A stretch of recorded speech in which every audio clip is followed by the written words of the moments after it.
Across the country, neighbors are stepping up to be watchdogs by covering government meetings that rarely capture the media spotlight.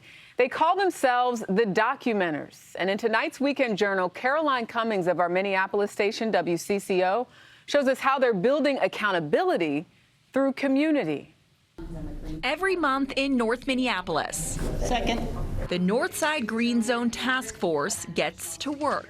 What things have been going well, what things could be going better. And it's where you'll often find Tashana Williams working for you. Someone remembers my face every meeting. It's okay. A Minneapolis taxpayer, resident, and community chronicler of public meetings. And so that's like the most important part, to be able to share what people may not know, get people involved, and get them that seat at the tables that they never thought that they had the opportunity to sit at. Williams is a Minneapolis documenter, part of a program that trains and pays everyday people to keep tabs on local government, especially parts of it that fly under the radar. She signs up for any local meeting from City Council to the Minneapolis Arts Commission, then shows up and takes notes published online for anyone to read. I think it's important as residents, especially tax-paying residents, to pay attention to what's going on around you. If you aren't able to be and give your voice, then things will change that you didn't have no idea would change around you. The documenter started in Chicago, then came to Detroit, Cleveland, and Minneapolis earlier this year.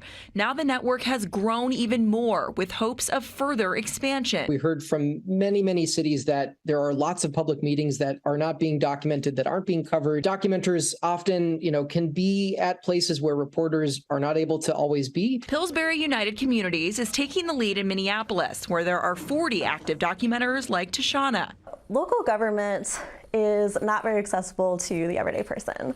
Why Pillsbury wanted to bring it is to help break through some of those barriers, and especially with the understanding that those barriers are disproportionately felt in the neighborhoods that we serve. A group of citizen journalists to look out for their communities. Just get involved, because we want to see change, and this is the only way that I can see it happening. Cummings, CBS News, Minneapolis.